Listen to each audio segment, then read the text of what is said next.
Good morning. This is Kelloland on the Go with all you need to know in news and weather as you start your day. A Sioux Falls mother says she wants the man responsible for killing her baby to spend the rest of his life in prison. Chrislyn Gregory was in court Tuesday when 24-year-old Dylan Castamore changed his plea to guilty for first-degree manslaughter. He faces at least 65 years in prison, but the state is going to argue for life.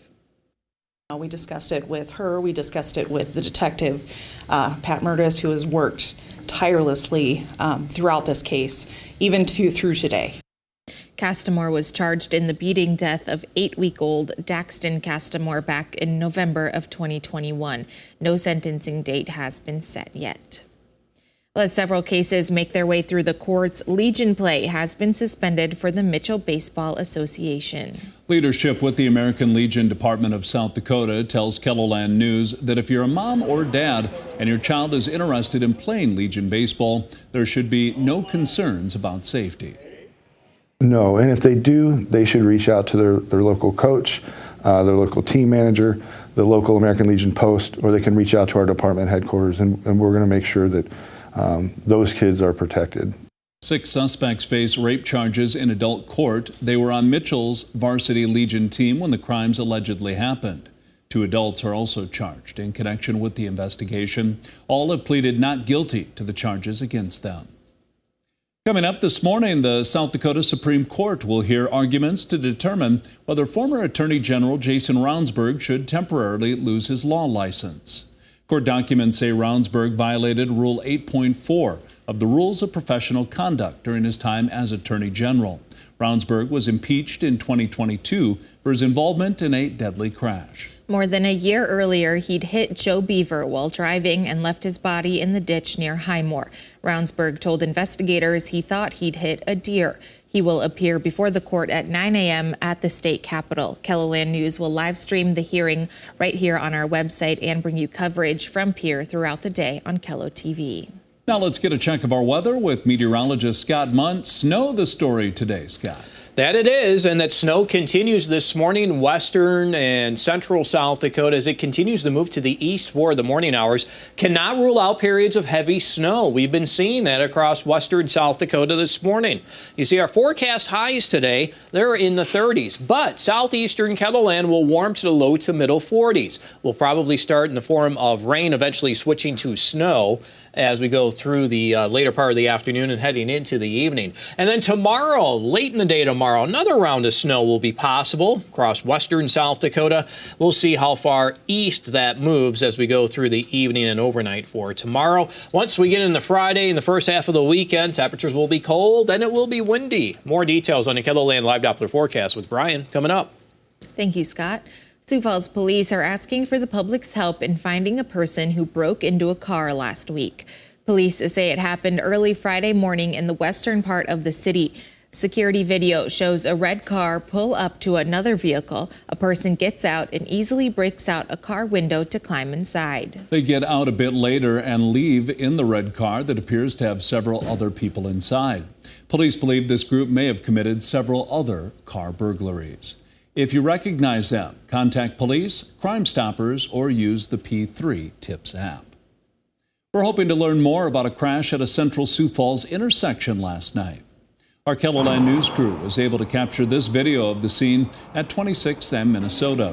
One vehicle ended up on its side and was seen being flipped back onto its wheels. A second vehicle was seen being loaded onto the bed of a truck. We have reached out for more information and are waiting to hear back. Stay with KELOLAND News on air and online for updates as they become available. And a sergeant in Sheridan, Wyoming was shot and killed in the line of duty yesterday. Sheridan police say Sergeant Nevada Krinke was shot while trying to provide a trespass warning.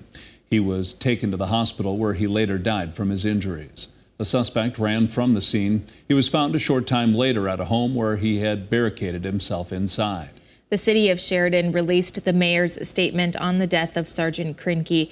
It says, in part, his loss serves as a solemn and heartbreaking reminder of the risks our law enforcement officers face every day.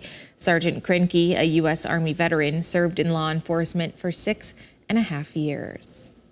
That's a look at some of our top stories. Now let's get one last look at your weather with meteorologist Brian Karstens. Brian? All right, our weather update today. We are tracking snow. We want to make sure you're aware of the slippery travel conditions as this system continues to press east. It's a winter weather advisory from basically near Rapid City, Meade County, and then it goes all the way east through Pierre, picks up a winter storm warning along the way here from Huron and Wessington Springs, right through Brookings and Marshall. So a lot of it hugging Highway 14 and then all the way into Minneapolis, St. Paul and Sioux Falls on one side where we don't have an advisory, Aberdeen on the other end where the snow totals will taper off a little bit. Okay, let's take a look at the specifics here. We've been tracking the snow expanding through that central area of South Dakota, and as we go through midday, it's parked right there. A lot of it north of Interstate 90, not all of it, but most of it. And then you can see how Yankton and Sioux City really warming up into the 40s today. So we still have that to examine. And then there's your 3 o'clock weather map, which is more or less centered, still fairly hefty snow rates there from Marshall to Huron. Sioux Falls, I would expect a pickup of some radar returns, probably in the initial form of some rain, and then a conversion to heavy wet snow for just a limited time this evening. Not going to last a long time, but it can be pretty efficient at producing a coating of snow before 9 or 10 o'clock. And we're thinking kind of a nuisance 1 to 3 in Sioux Falls. It'll be a little colder tomorrow morning with that fresh snow cover. Huron could be down to 16 degrees tomorrow morning.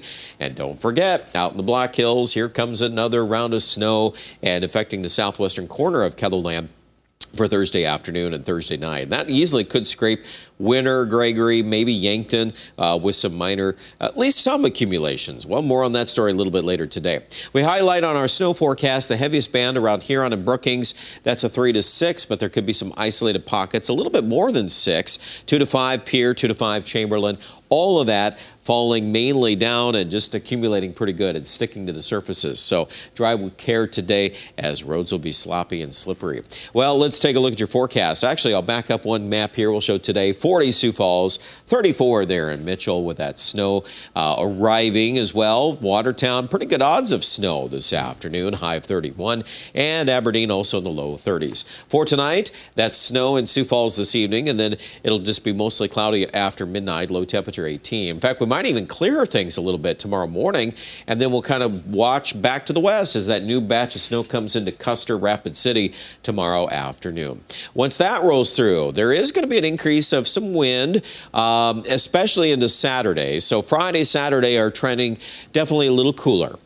Is it bitterly cold? No, but we could get some wind chills in the single digits, both above and below 0. That's still very doable. I do think most of us are going to try to rebound early next week. After that, it's a little tougher call. There's a tug of war going on with the battle here between the warmth to our south and some developing big batch of cold in Canada.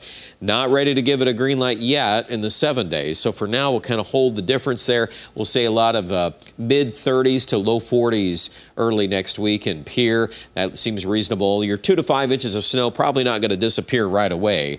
And also Rapid City, where we're picking up some snow today, and then obviously another round tomorrow. It will make a difference there. Skiers liking that too, though, in the Black Hills. Check out details with the weather online at KELOLAND.com.